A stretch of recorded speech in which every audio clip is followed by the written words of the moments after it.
Baik. Bapak Ibu yang dikasih oleh Tuhan Yesus Kristus, kita akan masuk di dalam materi pembelajaran kita pada kesempatan ini. Masih di seputar ciri ajaran gereja persekutuan sesat. Di mana ciri yang ke-10 dari ajaran gereja persekutuan sesat itu, Bapak Ibu yang dikasih oleh Tuhan Yesus Kristus. Saya mengamati, saya melihat, dan saya menelusuri selama kurang lebih 23 tahun dalam melayani Tuhan. Rata-rata, bahkan bisa dikatakan 100%, namanya juga ajaran gereja persekutuan sesat. Mereka tidak memiliki legalitas hukum atau izin dari negara, pemerintah, atau sinode. Bapak Ibu dikasih oleh Tuhan Yesus Kristus dengan ketiadaan izin yang mereka dapatkan dari pemerintah ataupun juga dari sinode. Justru itulah yang menjadi ruang dan kesempatan bagi mereka untuk mengajar, untuk menarik dan menyesatkan banyak orang. Karena pemerintah tidak lagi membatasi ruang gerak mereka di dalam mempengaruhi, mengajar, mengajak, dan menyesatkan orang-orang lain. Karena mereka merasa kami tidak diawasi, tidak dikontrol oleh pemerintah. Karena kami tidak punya izin. Logika ini yang seringkali mereka pakai, Bapak Ibu. Itulah yang menjadi sebab musabab Bapak Ibu dikasih oleh Tuhan Yesus Kristus. Ajarannya menjadi menyeleweng. Ajarannya menjadi menyimpang. Ajarannya menjadi bertentangan. Bukan hanya bertentangan dengan firman Tuhan, tapi juga bertentangan dengan aturan-aturan yang ada di dalam sebuah negara.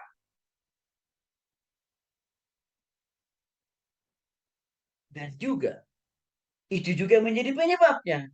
Ajaran-ajaran mereka makin bertambah bengkok. Makin menyesatkan banyak orang.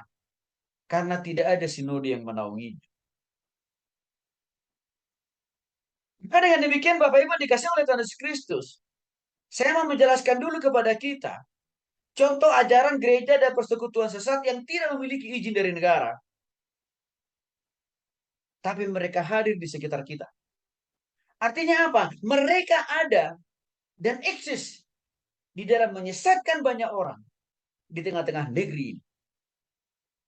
Yang pertama, gereja Mormon atau yang disebut juga namanya orang-orang suci akhir zaman yang didirikan oleh Joseph Smith yang memiliki istri lebih dari 40 orang. Gereja mereka ini cukup besar di Bandung. Khususnya di daerah Taman Lansia. Besar. Dan mereka tidak pernah takut untuk membuat sebuah pamflet besar. Dan mereka gantung di depan pagar mereka. Gereja orang-orang suci jam akhir, suci, ya zaman akhir atau gereja Mormon. Dan mereka mengundang semua orang di dalam pamflet yang mereka buat. Bagi Bapak Ibu silahkan untuk datang berkunjung. Gereja ini udah lama juga datang ke Indonesia. Dan di Bandung. Tapi ironisnya, mereka ini tidak punya izin dari negara.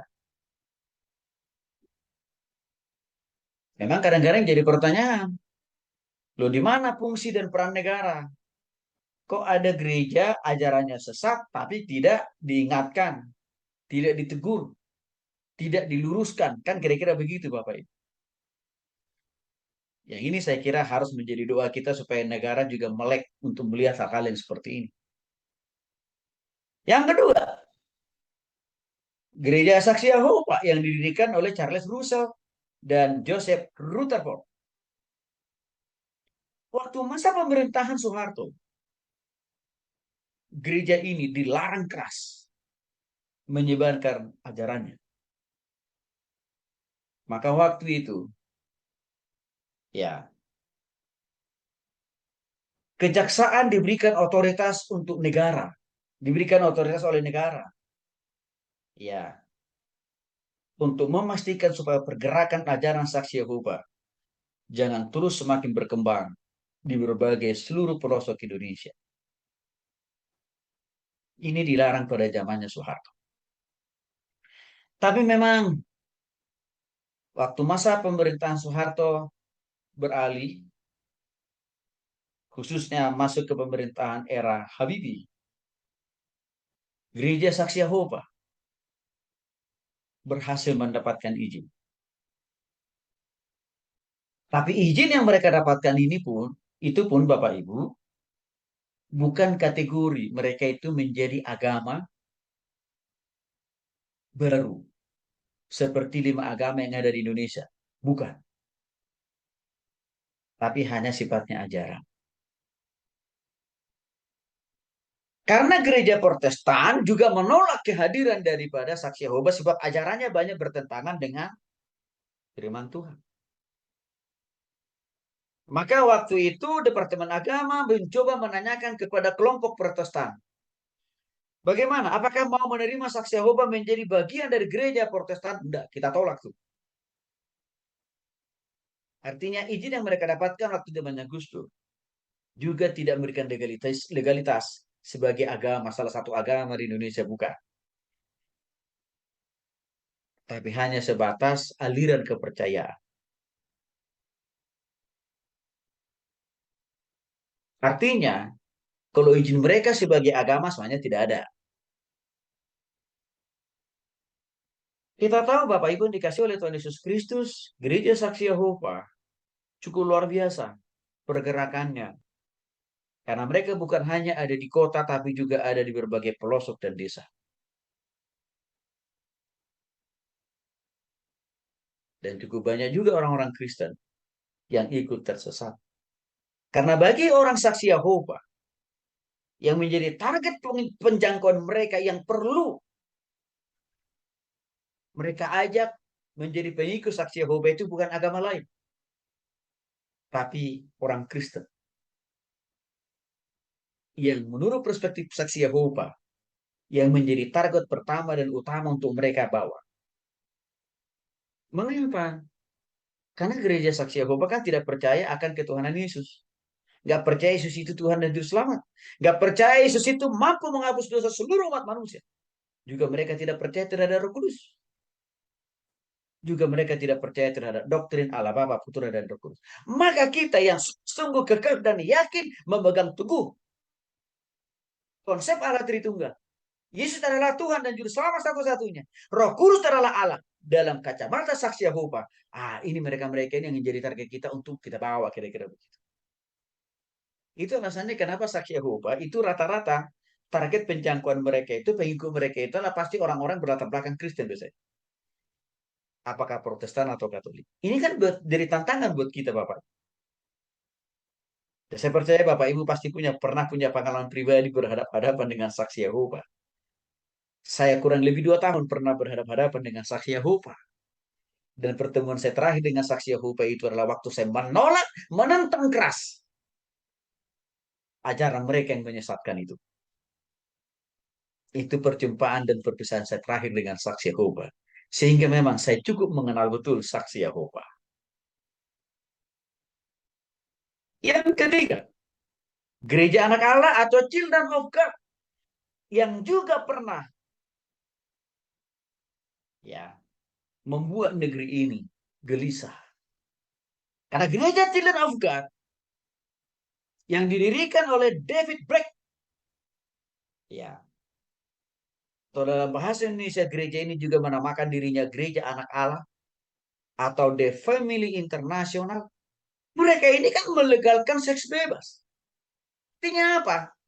Strategi penjangkauan yang dilakukan gereja Children of God supaya makin bertambah, supaya mudah membawa dan menarik orang-orang lain menjadi pengikut mereka dengan menawarkan seks bebas, Bapak Ibu.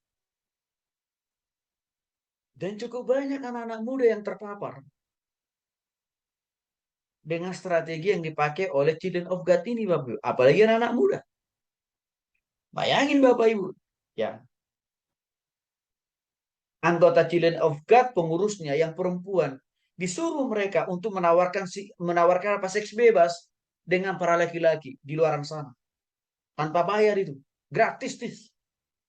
Tapi syaratnya mereka harus menjadi pengikut Children of God. Bagi pengurus Children of God yang laki-laki disuruh menghamili anak-anak wanita di luaran sana. Lalu setelah mereka hamil, tidak ada pilihan kan Bapak Ibu? Supaya ada pria yang akan bertanggung jawab dengan kehamilan anak-anak perempuan itu. Maka mereka harus ikut menjadi anggota Children of God. Untuk itulah, karena ini pernah meresahkan di negeri ini. Pemerintah sudah pernah memberikan surat larangan keras untuk menghentikan ajaran gereja Children of God pada tanggal 13 Maret 1984. Hai Bapak Ibu yang dikasih oleh Tuhan Yesus Kristus, saya sampaikan juga. Walaupun pemerintah berusaha untuk melarang ajaran-ajaran gereja persekutuan sesat ini, tidak berarti mereka takut, tidak berarti mereka menghentikan segala tindak tanduk pengajaran mereka. Enggak. Mereka masih dan terus secara diam-diam mempengaruhi orang, menarik orang, membawa orang, mengajak orang. Maka untuk itulah Bapak Ibu yang dikasih oleh Tuhan Yesus Kristus, kita juga perlu pahami. Yang keempat, gereja Pondok Nabi yang didirikan dan sekaligus juga dipimpin oleh Mangapin Sibuya, yang juga mengaku sebagai Rasul Paulus kedua. Lalu terakhir-terakhir ini, dia sudah tidak tertarik lagi hanya sebatas Rasul Paulus kedua, tapi dia sudah menobatkan dirinya sendiri menjadi Tuhan Yesus kedua yang sudah datang. Dan hari ini posisi dia sudah ada di Indonesia Timur. Ini juga tidak punya izin. Waktu dia pertama kali memulai pelayanannya di daerah Bandung Selatan, Bali Endah, tidak punya izin sebenarnya. Resmi dari Departemen Agama. Nggak punya izin. Kealpaan izin yang mereka tidak dapatkan itu Bapak Ibu. Itulah yang saya katakan tadi. Menjadi alasan bagi pemimpin gereja persekutuan sesat ini untuk sesuka hatinya menyesatkan orang. Karena mengapa? Tidak ada negara yang mengawasi. Tidak ada negara yang membatasi ruang gerak mereka. Itulah alasannya kenapa seringkali mereka tidak mau mendaftarkan ya ke negara supaya mereka dapat izin. Itulah alasan mereka ini kenapa tidak mau diatur oleh negara. Karena kenapa? Mereka bisa leluasa menyesatkan banyak orang. Yang keempat, kita masih ingat Bapak Ibu yang dikasih oleh Tuhan Yesus Kristus. Kelompok Lia Eden yang ngaku sebagai Bunda Maria. Di mana dia memiliki 5 orang anak. Dan ke-5 orang anaknya itu dikasih mandat menjadi nabi dari 5 agama yang ada di Indonesia. Termasuk salah satu anaknya dinobatkan oleh dia, Lia Eden, menjadi ya Yesus Kristus untuk menyelamatkan orang Kristen dan orang Katolik. Lagi-lagi ini juga pernah meresahkan sehingga ya gerakan ini juga tidak punya izin. Tapi cukup banyak juga pengikut. Sehingga pemerintah harus turun tangan. Karena kenapa? Organisasi Lia Eden ini mencampur adukkan 5 agama yang ada di Indonesia. Dan itu akan membawa masalah besar Bapak Ibu yang dikasih oleh Tuhan Kristus. Karena kenapa? Pencampur adukan agama, 5 agama di Indonesia yang dibawa kepemimpinan Lia Eden. Kan itu bisa membuat konflik horizontal di antara sesama pemeluk umat beragama di Indonesia kan Bapak Ibu. Tapi bersyukur negara sangat begitu sigap dan cepat menangkap Lia Eden dan juga 5 orang anaknya. Lalu mereka sudah diadili dan sudah masuk bui. Tapi lagi-lagi Bapak Ibu yang dikasih oleh Tuhan Yesus Kristus, itu tidak berarti penyebaran ajaran mereka sudah total berhenti. Belum. Karena mereka selalu berpikir, organisasi kita boleh dijegal, boleh digunting, tetapi ajaran tidak ada yang boleh menjegal atau mengguntingnya. Itu prinsip mereka.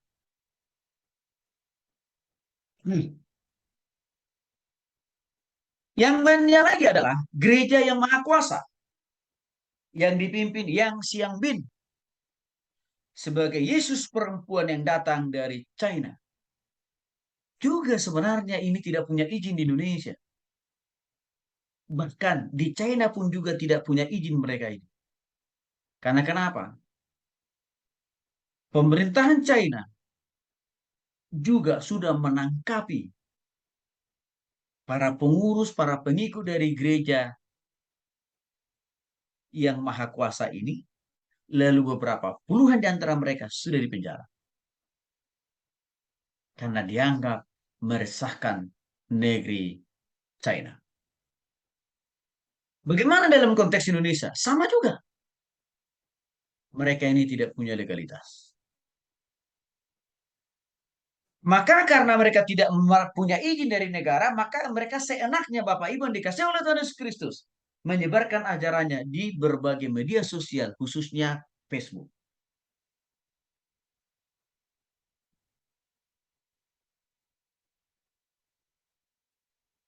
Ribuan orang-orang Kristen sudah ikut tersesat di dalam ajaran gereja yang maha kuasa.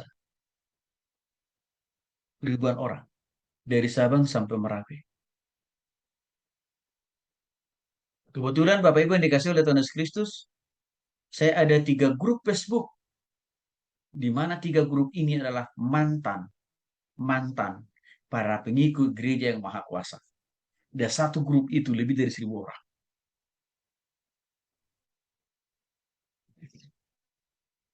Itu membuktikan bahwa ajaran gereja yang maha kuasa ini sangat-sangat luar biasa menyesatkan di zaman ini.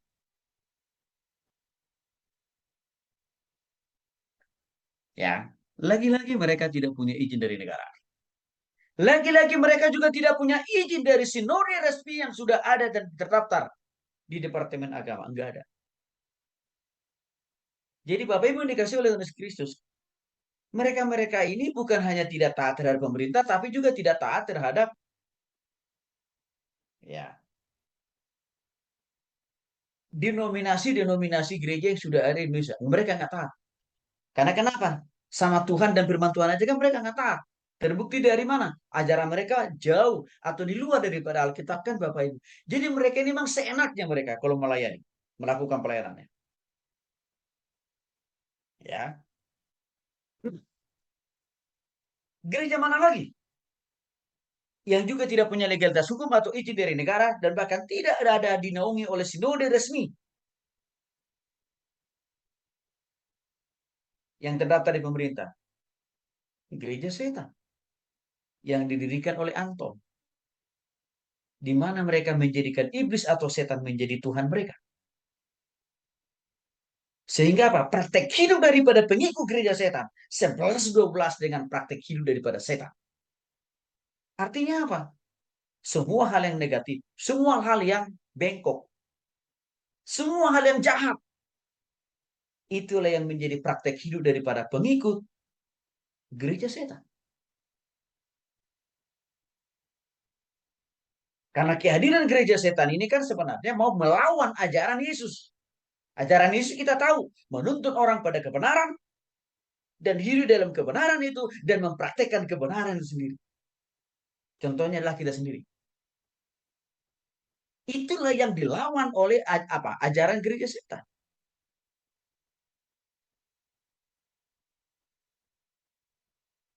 Yang artinya Bapak Ibu yang dikasih oleh Tuhan Yesus Kristus, ya sangat bertolak belakang ajaran mereka. Sekali lagi, mereka juga tidak punya legalitas dari negara. Maka Bapak Ibu yang dikasih oleh Tuhan Yesus Kristus, kita bersyukur kalau kita ini punya lambang negara, lambang apa? Lambang negara kita itu kan Pancasila ya. Dan kita bersyukur lagi kita punya butir yang pertama dari Pancasila. Tuhan, apa artinya ketuhanan yang Maha Esa itu Bapak Ibu yang dikasih oleh Tuhan Yesus Kristus? Bahwa negara melindungi setiap agama yang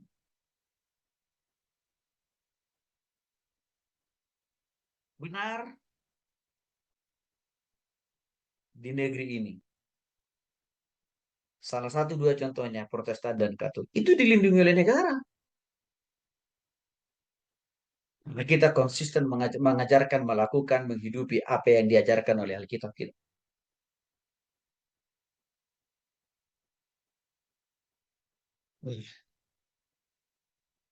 Ketuhanan yang Maha Esa itu, ya, tidak ditaati oleh gereja persekutuan sesat ini, tidak ditaati. Karena kalau mereka menaatinya, mereka mendaftarkan diri mereka dong. Harusnya mereka melaporkan ke negara dong. Tentang apa? Nama gereja mereka, ajarannya, program-programnya. Kan begitu Bapak Ibu. Tapi mereka tidak mau. Kenapa? Karena justru bagi mereka, itu akan membatasi, mempersempit ruang penyebaran ajaran mereka menyesatkan itu. Jadi, maka mereka ini mau hidup sesuka hati atau seenaknya sebenarnya. Pertanyaannya Bapak Ibu yang dikasih oleh Tuhan Yesus Kristus. Apa memang penting? Apa memang harus? Apa memang wajib? Gereja, persekutuan, yayasan, Kristen gitu ya. Harus punya legalitas hukum. Harus punya izin negara. Atau kalau gereja harus dinaungi oleh salah satu sinode resmi. Untuk itu mari kita di Alkitab kita. Minta tolong Pak Atet. Bisa dibacakan buat kita Pak Atet. Roma pasal 13. Ayat 1 sampai 5. Roma 13 ayat 1 sampai 5. Boleh Pak Atet dibacakan buat kita ya Pak. Kita mau melihat adakah prinsip-prinsip firman Tuhan yang mengharuskan atau mewajibkan ya gereja, yayasan Kristiani, persekutuan atau denominasi apapun di negeri ini harus mendaftarkan diri kepada negara atau harus mendapatkan izin dari negara. Kita mau melihat itu dulu di dalam Roma pasal 13 ayat 1 sampai 5. Pak Atet kalau sudah ketemu Pak Atet. Oke, kelihatannya beliau nggak di tempat kali. Boleh Pak Ramsis Pak dibacakan buat kita Pak Ramsis. Roma 13 ayat 1 sampai 5. Roma 13 Roma ayat 1 13 ya, Pak. ayat 1 ya, Pak. Sampai 5 ya Pak. Oke, sebentar ya, Pak. Sebentar ya, Pak. Oke. Melalui Roma pasal 13 ayat 1 sampai 5 ini kita akan melihat bagaimana sikap kita, bagaimana kita penting menaati hukum yang ada di Oke, negeri baik. ini. Baik. Baik, mangga Pak, silakan. Roma 13 Roma ayat 13 ayat 1 sampai 5. Tiap-tiap orang Tiap orang harus takut kepada kepada pemerintah yang di atasnya. Sebab tidak ada pemerintah yang tidak berasal dari Allah. Dan pemerintah yang ada ditetapkan oleh Allah. Sebab itu barang siapa melawan pemerintah, ia melawan Allah. Dan siapa yang melakukan akan mendatangkan hukuman atas dirinya. Sebab jika seorang berbuat baik, ia tidak usah takut kepada pemerintah. Hanya jika ia berbuat jahat. Maukah kamu hidup tanpa takut terhadap pemerintah?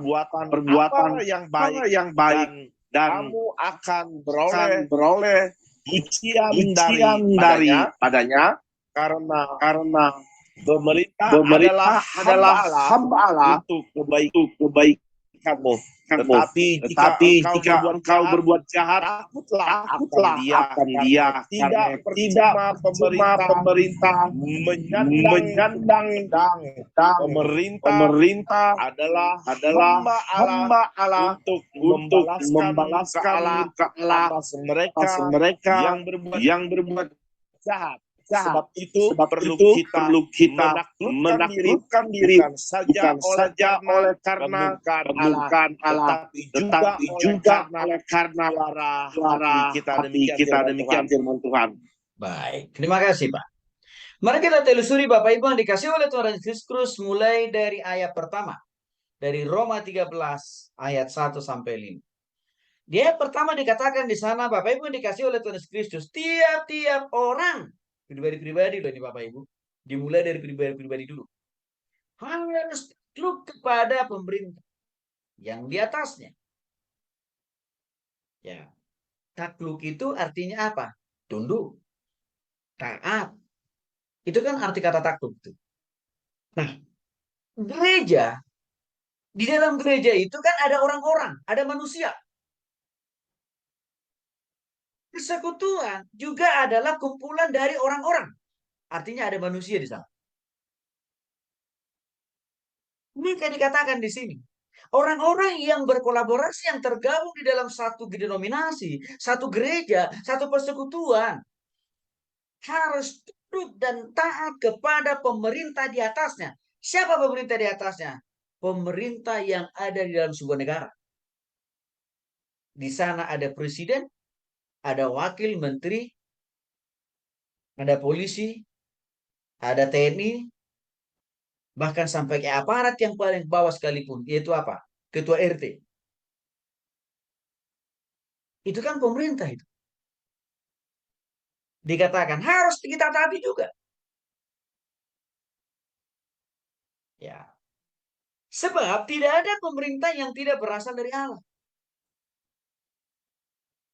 Artinya, walaupun negeri kita ini dipimpin oleh presiden yang bukan agamanya Kristen,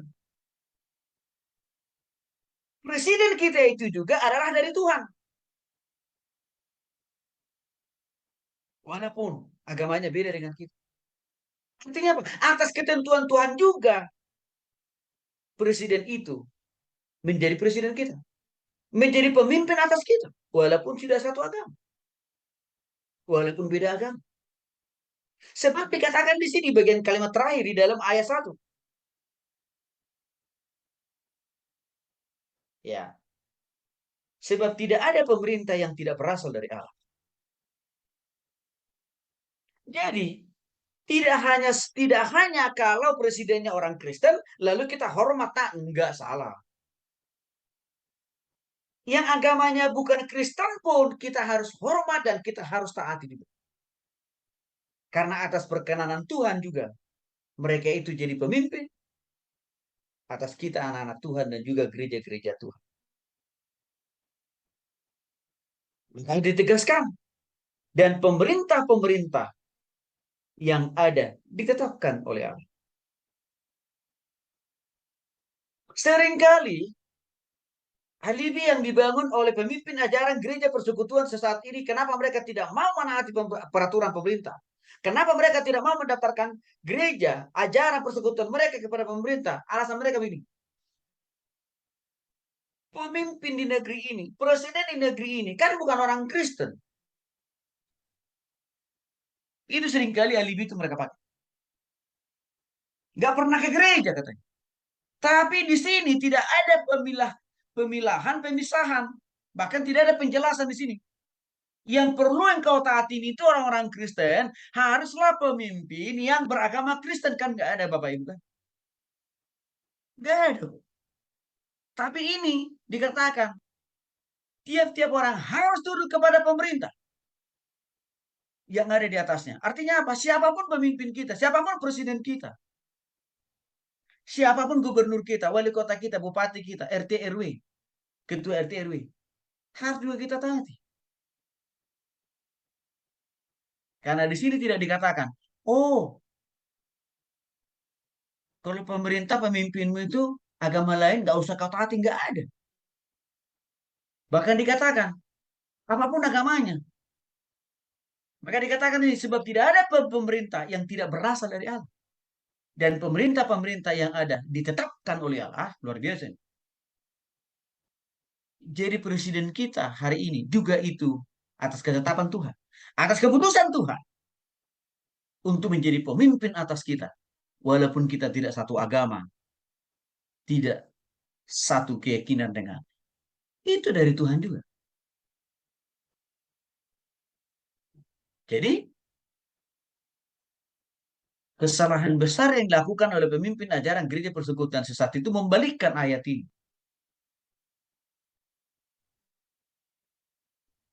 Mengapa mereka balikan ayat ini? Mengapa mereka gantikan ayat ini? Mengapa mereka lawan ayat ini? Supaya mereka bisa leluasa menyampaikan, mengajarkan ajaran mereka yang bengkok itu kan Bapak Ibu. Kan ke situ ujung. Lalu mereka tambahin dari situ kan, ya itu maksudnya harus pemerintah yang satu agama baru kita taati. Kalau pemerintah pemimpinnya itu apa kepala negaranya itu tidak satu agama nggak perlu. Nah, mulai disesatkan itu pikiran para pengikutnya. Itu makanya Bapak Ibu dikasih oleh Tuhan Yesus Kristus. Ya, hasil dari ajaran menyesatkan mereka ini ujung-ujungnya memang melawan pemerintah juga. Di samping melawan Tuhan. Ujung-ujungnya ke sana.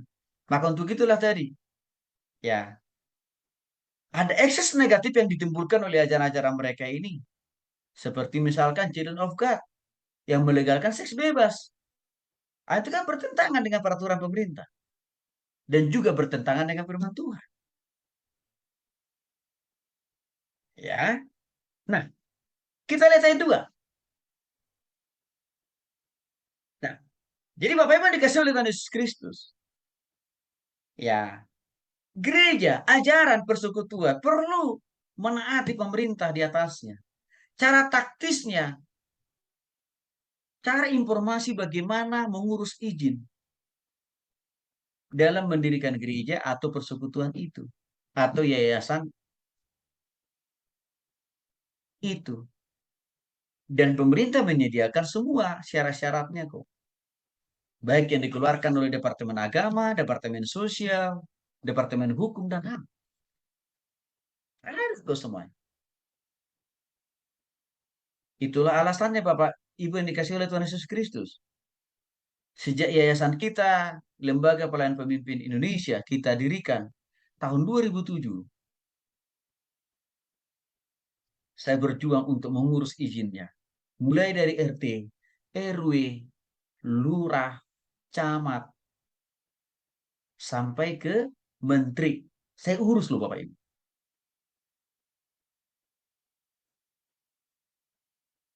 Sebagai bentuk ketaatan kita kepada pemerintah. Nah, bagaimana kalau kita tidak mau menuruti aturan yang dibuat oleh pemerintah? Artinya apa? Tidak mau mendaftarkan diri. Tidak mau, ya, diawasi oleh negara. Dengan tidak mengurus izinnya kepada negara. Ayat 2. Sebab barang siapa melawan pemerintah, ia melawan ketetapan Allah. Wih, luar biasa. Saking begitu pentingnya, saking begitu signifikannya pemerintah di mata Tuhan. Di sini dikatakan, sebab si barang siapa melawan pemerintah, ia melawan ketetapan Tuhan. Artinya Bapak Ibu yang dikasih oleh Tuhan Yesus Kristus. Ajaran gereja persekutuan sesat ini, karena mereka nyata-nyatanya tidak mau mendaftarkan diri kepada negara. Itu sama dengan sebenarnya mereka ini melawan Tuhan. Bentuk konkret dari perlawanan mereka kepada Tuhan, maka ajaran mereka itu bertentangan dengan Alkitab kita kan Bapak Ibu. Maka ajaran mereka ini bertentangan juga dengan hukum-hukum yang ada di negeri ini. Saya kasih contoh, Saksi Yehova. Bukan hanya bertentangan ajarannya dengan firman Tuhan, tapi juga bertentangan dengan peraturan negara kita. Apa? Saksi Yehova Bapak Ibu. Dilarang anggotanya, jemaatnya, pengikutnya menghormat bendera. Kenapa Saksi Yehova melarang jemaatnya, pengikutnya menghormat bendera? Karena mereka bilang, penghormatan itu hanya haknya Tuhan. Penghormatan itu hanya kepada Tuhan. Bukan kepada bendera, kata mereka. Nah, sesatkan cara berpikirnya. Kalau kita menghormati bendera, tidak berarti kita mempertuhankan bendera merah putih, kan Bapak Ibu? Bukan. Penghormatan kita terhadap bendera. Beda maknanya, beda esensinya, beda tujuannya. Dengan kita menghormati Tuhan. Tapi disitulah letak kacau bolongnya tafsir Saksi Yehova. Sampai mereka melarang keras pengikutnya menghormat bendera. Inilah yang pernah terjadi. Ya, terhadap beberapa orang anak SD atau SMP itu di daerah Sumatera. Kalau nggak salah Palembang atau Jambi. Dua, dua orang anak ini rupanya pengikut saksi Yehova papa mamanya. Lalu setiap kali upacara bendera harus ini, gurunya bingung. Karena semua anak yang lain waktu disuruh hormat bendera, mereka ikut hormat. Tapi dua anak ini, kebetulan bersaudara, tidak pernah mau menghormat. Gurunya curiga. Lalu diinterogasi dan dipanggil ke ruangan kepala sekolah. Ditanya, kenapa kamu nggak mau menghormat bendera? Selama berkali-kali sering Bapak Ibu lihat kamu nggak kali berdua nggak mau hormat bendera. Apa kata jawaban mereka?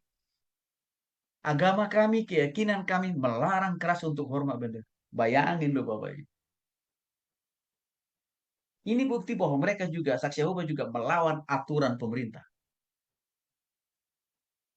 Yang kedua, saksi Yehova juga melarang orang pengikutnya, jemaahnya menjadi anggota tentara atau polisi. Mengapa? Karena dianggap tentara dan polisi itu tugasnya membunuh sesama manusia. Kan kejauhan cara berpikirnya. Sesat sekali cara berpikirnya. Tugas tentara dan polisi itu memang kalau dalam kondisi perang, ya harus melawan musuh dong. Tuhan Yesus saja, Tuhan aja lakukan kok itu kok. Kepada siapa? Kepada orang-orang Mesir yang menghalangi orang Israel keluar dari Mesir menuju tanah perbudakan. Itu tangan Tuhan langsung loh menghabisi tentara-tentara Mesir waktu itu. Maksud saya begini, kalau kita mau coba komparasikan tafsir saksi Yehova yang sesat tadi, ya tidak boleh jadi tentara, tidak boleh jadi polisi karena membunuh orang. Lalu bagaimana dengan waktu Tuhan menghabisi tentara-tentara orang Mesir, tentara-tentaranya Firaun, gimana tuh? Nah ini contoh bagaimana cara berpikir, tafsirnya, pemahaman, ajaran saksi Yehova menyesatkan. Itu makanya Bapak Ibu yang dikasih oleh Tuhan Yesus Kristus. Waktu HTI dibubarkan. Sebenarnya waktu itu juga ada kelompok yang lain yang mengusulkan bahwa ada juga di golongan orang Kristen aliran keras yang waktu itu juga diusulkan harus dibubarkan. Apa itu? Organisasi mana itu? Saksi Yehova sebenarnya. Children of God. Ini pemimpinnya juga ditangkap oleh pihak berwajib di Amerika. Dan tidak mudah juga waktu itu ya aparat keamanan Amerika untuk menangkap pemimpin daripada Children of God yaitu David. Karena waktu itu David juga dikelilingi oleh tentara. Jadi dia buat tentara sendiri juga. Maka terjadi baku tembak juga waktu itu. Ya, dengan aparat keamanan Amerika untuk bisa menangkap David juga. Artinya Bapak Ibu,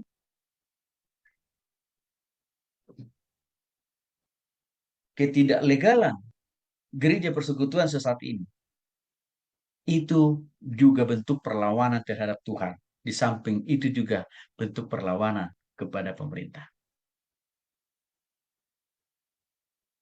Maka dikatakan di sini, dan siapa yang melakukannya akan mendatangkan hukuman atas dirinya. Artinya apa? Karena gereja persekutuan sesat ini kan tidak mau menaati Tuhan, juga tidak mau menaati pemerintah. Maka pasti ada konsekuensinya. Konsekuensinya apa? Ya mereka harus siap dihukum oleh Tuhan dan juga dihukum oleh pemerintah setempat dengan cara apa? Dibubarkan.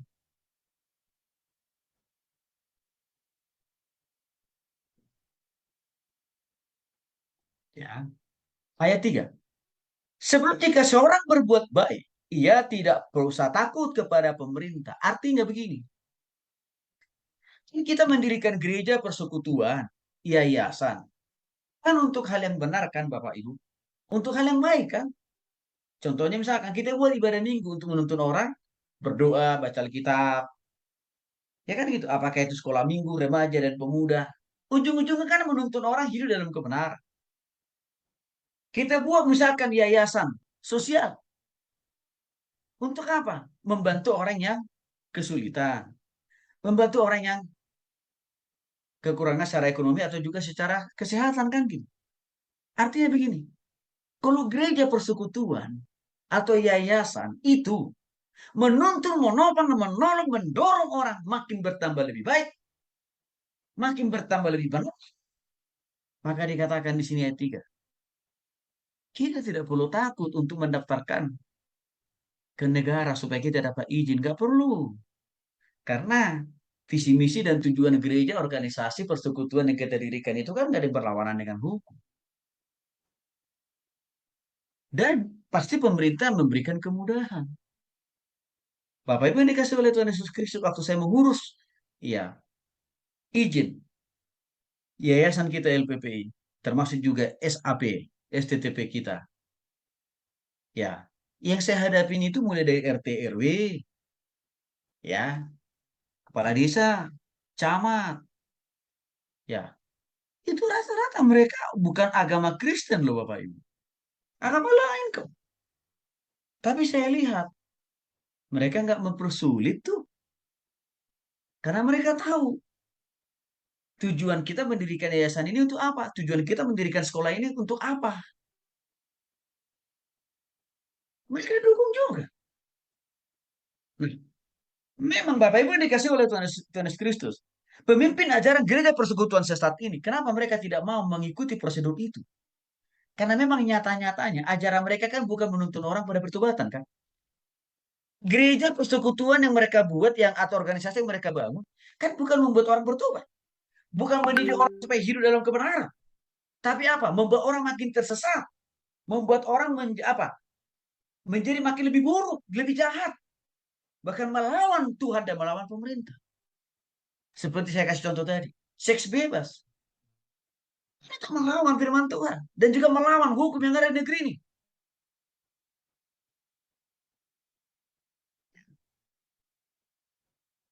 Melarang untuk hormat bendera. Karena itu bertentangan dengan peraturan yang ada di negeri ini. Nah, jadi Bapak Ibu dikasih oleh Tuhan Yesus Kristus. Ya, pemimpin ajaran gereja persekutuan sesat ini mereka memang sadar, mereka tahu ajaran mereka itu bengkok. Ujung-ujungnya menyesatkan orang, merusak orang kan kira-kira begitu ya. Maka dengan semua itu mereka nggak berani untuk mengurus izin kepada negara. Karena kenapa? Akan ketahuan nanti kan. Karena biasanya begini Bapak Ibu. Mulai dari RT RW sampai dengan juga kementerian dimintakan anggaran dasar, anggaran rumah tangga dari organisasi atau gereja persekutuan itu diminta. Karena dalam anggaran dasar itu akan terlihat apa visi daripada gereja ini. Apa tujuannya? Apa programnya? Bagaimana caranya gereja itu melakukan programnya. Diminta memang itu. Nah, artinya apa? Kalau gereja persekutuan sesat ini kan mereka sampaikan itu ketahuan. Visinya merusak orang kan kira-kira gitu ya. Misinya sesatkan banyak orang. Tujuannya menghancurkan masa depan orang. Dan menghancurkan negara ini. Kan kira-kira begitu. Maka mereka tidak mau menaati izin yang ada. Jadi di ayat 3 ini Bapak Ibu yang dikasih oleh Tuhan Yesus Kristus. Karena gereja persekutuan sesat ini tahu ajaran mereka itu menyimpang dari Alkitab, melawan peraturan pemerintah. Artinya apa? Semua kan perbuatan jahat itu. Maka itu alasannya kenapa mereka tidak mau mengurus ke negara. Karena saya katakan tadi, waktu mereka sampaikan kepada negara, visinya, misinya, strateginya, apalagi misalkan dilegalkan seks bebas coba. Pastilah negara tidak akan pernah kasih izin kan Bapak Ibu. Contoh lain misalkan, yang saksi Yahova tadi, dilarang hormat bendera. Nah, artinya apa? Pasti negara nggak kasih izin. Karena dianggap itu bentuk apa? Perlawanan terhadap negara kan Bapak Ibu. Nah, tapi menarik di sini. Ya, mau kamu hidup tanpa takut terhadap Tuhan. Nah, perbuatlah apa yang baik dan kamu akan beroleh pujian. Jadi artinya apa? Menaati hukum dan aturan yang ada di sebuah negara, yang ada dalam sebuah wilayah, itu penting karena itu bagian daripada ketaatan kita kepada Tuhan. Walaupun saya katakan tadi, pemimpin kita, presiden kita, bupati kita, wali kota kita, gubernur kita, bukan satu agama. Nah, kadang-kadang muncul pertanyaan begini. Pak Tony, kalau misalkan gereja kita dilarang beribadah, dilarang beritakan Injil, kira-kira gitu ya. Untuk kasus-kasus yang begini, yang mana mau kita pilih? Tetap menaati itu peraturan pemerintah atau menaati amanat agung Tuhan Yesus dalam Matius pasal 28 ayat 19 sampai dengan 20. Pergi, jadikan semua bangsa murid. Kita mau taat yang mana? Tetapkah kita harus mendirikan gereja itu dan terus memberitakan Injil? Walaupun di sisi lain negara melarang. Saya jawab begini. Jawabannya ada di dalam Roma pasal 13. Tadi kan kita memberitakan Injil. Supaya apa? Orang bertobat. Terus apa? Berubah. Terus apa? Bertumbuh. Bertambah hari, minggu, bulan, dan tahun. Bertambah benar. Kan gitu kan Bapak Ibu kan? Kalau itu yang kita lakukan, berarti tidak bertentangan dengan firman Tuhan. Artinya apa? Andaikan kalau ada perda, peraturan pemerintah, atau ya peraturan daerah, peraturan daerah misalkan, melarang kita bertakan Injil, melarang kita mendirikan gereja. Kita perlu taati nggak itu? Nggak usah, harus kita lawan. Loh, tapi kan tadi kata Pak Tony kan menaati pemerintah, betul. Tapi kita harus lihat, gereja ini kita dirikan bukan merusak orang kan? Gereja ini kita dirikan untuk bukan menghancurkan orang kan? Tapi menobatkan mereka, membimbing mereka, memuridkan mereka bertobat pada Kristus. Artinya, kalau ada peraturan daerah yang melarang kita memberitakan Injil, kita tidak perlu takut dengan peraturan daerah itu. Artinya, yang mana mau kita pilih? Tetap beritakan Injil. Kenapa? Karena yang kita lakukan benar kok, sesuai dengan firman Tuhan kok. Jadi maksud saya harus kita pilih-pilih. Ya, kalau yang kita lakukan itu memang benar di hadapan Tuhan, lalu ada aturan di sebuah negara, sebuah wilayah, dilarang mendirikan gereja, kita harus lawan itu peraturan. Karena peraturan itu tidak berasal dan datang dari Tuhan. Sebab apa? Dasar negara Republik Indonesia mengatakan, butir pertama dari Pancasila, ketuhanan yang Maha Esa. Artinya waktu kita mendirikan gereja, waktu kita memberitakan Injil, waktu kita memuridkan dan menggembalakan orang, artinya apa? Kita sedang melakukan butir pertama dari Pancasila, ketuhanan yang Maha Esa. Maka tidak mungkin negara mengeluarkan peraturan, dilarang beribadah, dilarang buka gereja. Itulah mengapa di era Jokowi, Bapak Ibu yang dikasih oleh Tuhan Yesus Kristus, upaya-upaya penutupan, pelarangan beribadah, itu kan banyak disikat melalui ormas-ormas yang terlarang itu kan Bapak Ibu. Bahkan presiden memaksa kepala daerah setempat memfasilitasi gereja untuk beribadah. Walaupun mereka mungkin belum punya izin karena dalam proses. Kan itu banyak dialami oleh gereja-gereja Tuhan di Indonesia. Saya ambil salah satu contohnya. Ya, saya kira di daerah Sumatera Barat, kalau saya nggak lupa. Ya, atau Jambi. Waktu di bulan Desember tahun lalu, ada sebuah jemaat gereja A lah. Ya, mereka itu dilarang ibadah. Sebenarnya bukan negara yang melarang, bukan pemerintah yang melarang, ormas yang cari masalah. Apa yang terjadi? Viral kan Bapak Ibu. Maka langsung diinstruksikan oleh presiden. Kepala daerah setempat bertanggung jawab menyediakan lahan gedung untuk mereka beribadah. Apa yang terjadi? Difasilitasi itu. Dan akhirnya sekarang gereja itu dapat gedung, dapat tanah. Jadi maksud saya, ya kita bersyukur kita punya presiden seperti sekarang ini yang memang hatinya nasionalis. Kita berdoa supaya penggantinya ke depan juga punya hati yang sama. Nah, itu contoh Bapak Ibu yang dikasih oleh Tuhan Yesus Kristus, ya negara ya pasti konsisten dengan dasar negara kita yaitu Pancasila. Negara pasti konsisten dengan pasal 29. Pasal 29 Undang-Undang Dasar 45 kan semua orang bebas menganut satu keyakinan tertentu di negeri ini. Kan gitu. Nah, cuma memang kadang-kadang begini. Kadang-kadang ada pemimpin daerah, oknum lah ya, oknum-oknum pemimpin daerah yang fanatik sempit, yang mungkin ini terpapar oleh ajaran dari Hizbut Tahrir yang dulu yang sudah dibubarkan itu Bapak Ibu. Yang kayak gini-gini nih, kadang-kadang menghalangi kita. Tapi saya lihat selama dalam eranya Jokowi, itu banyak disikat oleh Jokowi. Kemarin ada satu kasus. Kalau Bapak Ibu perhatikan di Banten, ya salah satu gereja Protestan, gereja gereja gereja Protestan di sana juga dihalangi oleh wali kotanya. Apa yang terjadi? Langsung dipanggil oleh Menteri Agama. Artinya apa? Kenapa Menteri Agama panggil? Kan pasti disuruh presiden kan? Dan dipaksa apa? Wali kotanya untuk memfasilitasi gereja itu. Jadi saya lihat di era sekarang ada keterbukaan. Ya, makanya memang Bapak Ibu dikasih oleh Tuhan Yesus Kristus, kita perlu berdoa pengganti presiden kita ini supaya sungguh-sungguh Tuhan siapkan yang punya hati yang sama.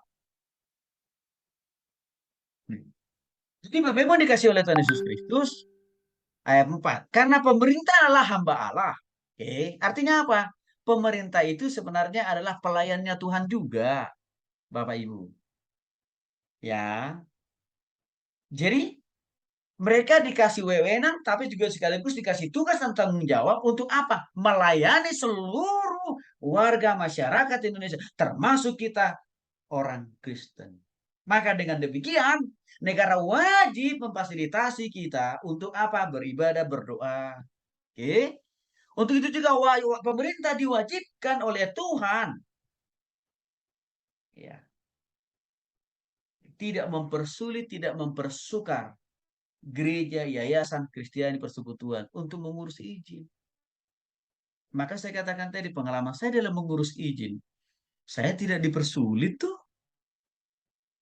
Walaupun mereka tahu yayasan Kristen yang kita dirikan, sekolah Kristen yang kita dirikan, nggak dipersulit kok. Nah, cuma kalau kita kembali kepada gereja persekutuan sesat ini, memang mereka dari awal nggak mau, karena mereka tahu prosedur untuk sampai mendapatkan izin itu kan harus dicek semua, visinya, misinya, ajarannya, output yang dihasilkan oleh gereja mereka apa, kan itu. Akan ketahuan kan.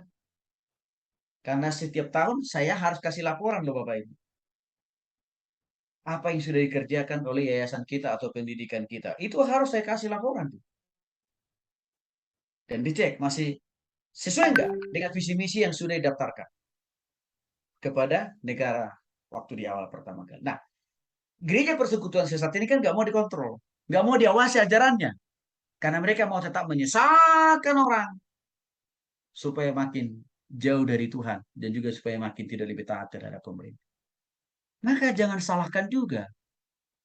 Ya, kalau pemerintah bisa juga diberikan oleh Tuhan apa? Otoritas yang lebih besar, yaitu apa? Dikatakan sini. Karena tidak percuma pemerintah menyandang pedang. Artinya apa? Tuhan juga memfasilitasi, memberikan izin kepada pemerintah apa? Untuk memperlengkapi aparat pemerintah sendiri dengan persenjataan. Ya, apakah itu dalam bentuk pedang, pistol. Artinya apa? Tidak salah. Polisi, tentara, kan gitu ya. Atau TNI memegang senjata. Karena kenapa?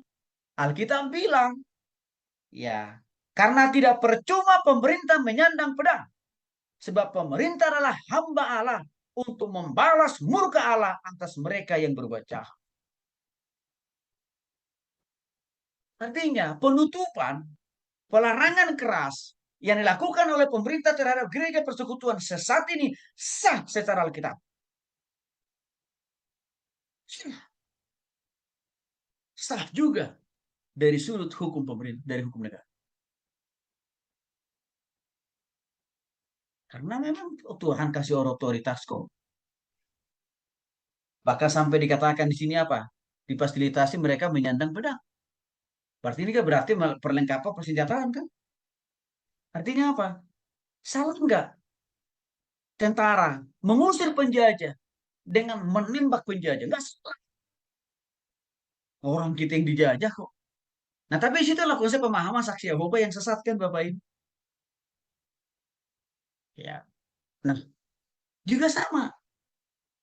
Tidak salah juga pemerintah atau negara melakukan hukuman mati. Tidak salah. Karena gini katakan, ya. Pemerintahlah hamba Allah untuk membalas murka Allah atas mereka yang berbuat jahat.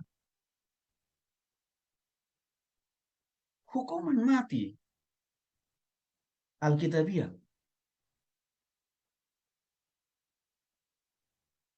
Entah prosesnya tembak atau disuntik. Kenapa? Karena pemerintah itu kan pelayannya Tuhan dalam konteks mengatur negara, dalam konteks mengatur warga masyarakat, ya kan? Jadi kalau ada warga masyarakatnya yang ngeyel, ya menghabisi sesamanya, maka disitulah akan turun perintah Tuhan yang mengatakan tidak salah Tuhan memberikan legalitas kepada pemerintah menyandang pedang. Karena pemerintah adalah hamba Allah untuk membalaskan murka Allah. Jadi hukuman mati, ya, yang diberlakukan di sebuah negara itu alkitabiah kok sebenarnya. Karena hukuman mati itu kan hukuman terakhir. Bagi seseorang yang sudah dikasih kesempatan berkali-kali untuk tobat, tapi nggak tobat-tobat, bahkan makin kambuh-kambuh. Maka disitulah waktunya hukuman terakhir. Ya, harus diselenggarakan, harus diberlakukan. Yaitu hukuman mati. Dan itu adalah bentuk membalaskan murka Allah atas mereka yang berbuat jahat. Cuman negara kita ini kadang-kadang nggak jelas, pelin-pelan. Artinya apa? Kalau kita lihat, kenapa di Indonesia ini masih tetap subur korupsi? Coba kita lihat Bapak Ibu. Karena sebentar lagi kan udah mau makin sibuk orang untuk bersiapkan diri untuk nyalek kan. Jadi anggota DPRD, DPRI, apalagi wali kota, bupati, gubernur. Maka banyak yang korupsi kan Bapak Ibu. Kenapa? Karena negara kita nggak tegas. Coba berlakukan aja hukuman mati. Seperti yang dilakukan di beberapa negara lain. Sok itu. Dan besar Alkitabnya jelas kok. Hukuman mati salah satu cara Tuhan membalaskan murkanya kepada mereka yang berbuat jahat. Jadi kalau saya sih, kalau ditanya secara teologis, saya setuju banget dengan hukuman mati. Karena dasar firman Tuhannya Roma pasal 13. Bapak Ibu yang dikasih oleh Tuhan Yesus Kristus. Sebenarnya hukuman mati itu bukan barang baru. Di zaman Alkitab PL juga sudah banyak terjadi hukuman mati. Dan itu dahsyat loh. Tangan Tuhan langsung. Contohnya ada nggak? Banyak. Di mana kita lihat? Mari kita lihat Bapak Ibu yang dikasih oleh Tuhan Yesus Kristus. Pemusnahan Sodom dan Gomora. Itu kan bentuk hukuman mati. Siapa lagi? Pemusnahan orang-orang di zaman Nuh karena tidak mau bertobat kepada Tuhan. Tuhan musnahkan, itu kan hukuman mati.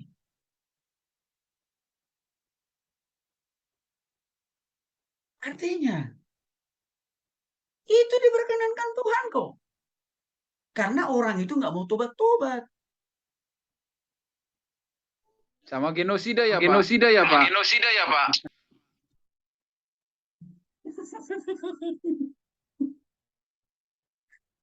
Ya, itu kan masalah cara saja. Kan gitu. Tapi prinsip hukuman mati itu Alkitabiah loh. Iya kan? Maka saya sih sebenarnya berdoa. Iya, supaya negeri kita ini jelas gitu. Konsisten aja. Ayo hukuman mati. Yang belum dipakai kan untuk para teroris. Dan bandar narkoba kan gitu. Tapi coba kalau dipakai itu hukuman mati untuk koruptor, coba. Saya yakin pasti akan berkurang. Makanya karena negara kita ini nggak mau melakukan itu kepada para koruptor, apa yang terjadi? Hukuman mati langsung dari Tuhan kan datang ke mereka kan. Sudah kita sudah lihat. Ada beberapa dari para koruptor itu mati di penjara kan Bapak Ibu. Nah, jadi di sini kita lihat, ya Tuhan memfasilitasi, Tuhan mengizinkan pemerintah kok. Sebagai hambanya, sebagai pelayannya kan pejabat pemerintah itu tuh. Dalam konteks mengatur warga negaranya. Jadi tidak salah kalau pemerintah juga memberikan rambu-rambu atau aturan-aturan kepada gereja, persekutuan, yayasan Kristiani. Ini loh aturannya ya Bapak Ibu ya. Kan gitu. Tidak salah. Karena itu untuk kebaikan kita juga. Tapi saya katakan tadi gereja persekutuan sesat ini kan tidak mau. Karena kenapa? Karena mereka nggak mau dikontrol ajarannya, nggak mau dikendalikan. Nggak mau diarahkan mereka ke jalan yang lurus kan Bapak Ibu. Karena mereka mau tak bengkok. Ayat 5. Sebab itu perlu, nah ini, kita menaklukkan diri. Artinya apa? Kita perlu taat kepada pemerintah. Dengan aturan-aturan yang mereka buat. Sejauh aturan-aturan yang mereka buat itu masih sesuai dengan firman Tuhan. Kita taati. Iya. Bahkan dikatakan ketaatan kita kepada pemerintah bukan hanya sekedar karena kita warga negara Indonesia, bukan. Tetapi juga oleh karena suara hati kita. Artinya apa? Orang yang sudah bertobat kepada Kristus. Kalau gereja, persekutuan, yayasan yang kita bangun itu memang murni untuk memuliakan nama Tuhan. Murni membawa jiwa bagi Kristus. Kita harus perlu mengurus izin kepada pemerintah. Dan Tuhan pasti tolong kita untuk menuntaskan izin itu sendiri. Kalau dalam konteks gereja, biasanya kan lewat sinode. Kan gitu. Nih, jadi, Bapak itu dikasih oleh Tuhan Yesus Kristus. Ada beberapa contoh izin yang harus kita urus ke negara. Contoh misalkan dalam hal yayasan kita ini Bapak Ibu, ya, yayasan kita ini terdaftar di 2 departemen. Yang pertama Departemen Agama Republik Indonesia. Bahkan juga saya laporkan juga yayasan kita ini ya ke Kakanwil Agama Jawa Barat dan juga Kakanwil DKI Jakarta. Artinya apa? Bukan hanya SK dari Departemen Agama kita punya, tapi SK tingkat provinsi juga kita punya. Artinya apa? Dengan kita punya SK dari Departemen Agama, sebenarnya yayasan kita ini bisa buka cabang di seluruh Indonesia. Ya, apa tujuannya kita mendaftarkan diri? Jadi kalau gereja itu kan di bawah Departemen Agama dalam hal masalah ajaran. Harus didaftarkan. Jadi misalkan GPDI, Gereja Pantekosta di Indonesia, ya, GKJ, GKI, HKI itu kan pasti di bawah naungan Departemen Agama ajarannya itu. Harus didaftarkan. Karena kenapa dengan kita daftarkan berarti kita tahu ajaran kita nggak ada yang bengkok. Kita diawasi, kita dijaga. Nah kalau secara organisasional, gereja atau yayasan harus juga mendaftarkan diri ke mana? Departemen Hukum dan HAM secara organisasional. Harus itu. Nah, kita juga ada surat SK-nya dari Departemen Hukum dan HAM. Ya. Nah, kalau misalkan bergerak di bidang pendidikan, ya, seperti STTP kita nih, juga itu ke dalam negeri juga. Ya. Kalau misalkan itu, gereja harus di bawah naungan salah satu denominasi yang resmi. Ya, kalau gereja-gereja Protestan kan di bawah naungan PGI kan biasanya. Dan juga gereja Pentakosta juga punya sendiri. Nah, mereka-mereka itu kan seluruhnya itu kan terdaftar di negara biasanya. Maka di bawahnya juga harus menginduk ke sana juga. Tujuannya apa? Supaya ada yang melindungi. Supaya ada mengawasi ajaran mereka ini di bawah memang benar. Tapi saya katakan tadi, gereja persekutuan sesat tidak mau mereka dikontrol oleh negara, tidak mau mereka juga diawasi ajarannya oleh sinode tempat. Bahkan Bapak Ibu yang dikasih oleh Tuhan Yesus Kristus, 23 tahun lebih sampai hari ini kita masih membina beberapa persekutuan mahasiswa Kristen di Bandung dan Jakarta. Waktu kita masuk ke persekutuan mahasiswa itu, belum ada legalitas hukumnya dari kampus setempat. Artinya apa? Belum diakui oleh kampus, belum diakui oleh rektor, belum dikasih SK oleh rektor. Tapi waktu kita masuk jadi pembina mereka, saya bimbing, saya tolong, saya mentoring para pengurus PMK itu, ayo buat ADRT-nya, buat visi misinya, buat program kerjanya, usulkan ke rektor. Dengan anugerah Tuhan, persekutuan mahasiswa yang kita bimbing itu Bapak Ibu, semuanya sudah diakui oleh kampusnya. Ini kita lakukan karena kita juga menghormati ya pemimpin dari kampus itu sendiri. Nah, sekali lagi Bapak Ibu yang dikasih oleh Tuhan Yesus Kristus, disitulah cacat celahnya, disitulah kebengkokan dari ajaran gereja persekutuan sesat. Bahwa mereka memang tidak mau tunduk terhadap Tuhan, juga tidak mau tunduk terhadap aturan-aturan di sebuah negara. Padahal Roma pasal 13 ayat 1 sampai dengan 5 dikatakan jelas, pemerintah itu utusan atau hambanya Tuhan juga untuk melayani kita masyarakat Indonesia. Nah, ada action point Bapak Ibu. Saya kira ke depan, kalau ada muncul ajaran gereja persekutuan perlu kita tanya yang pertama kepada mereka, mana legalitasnya?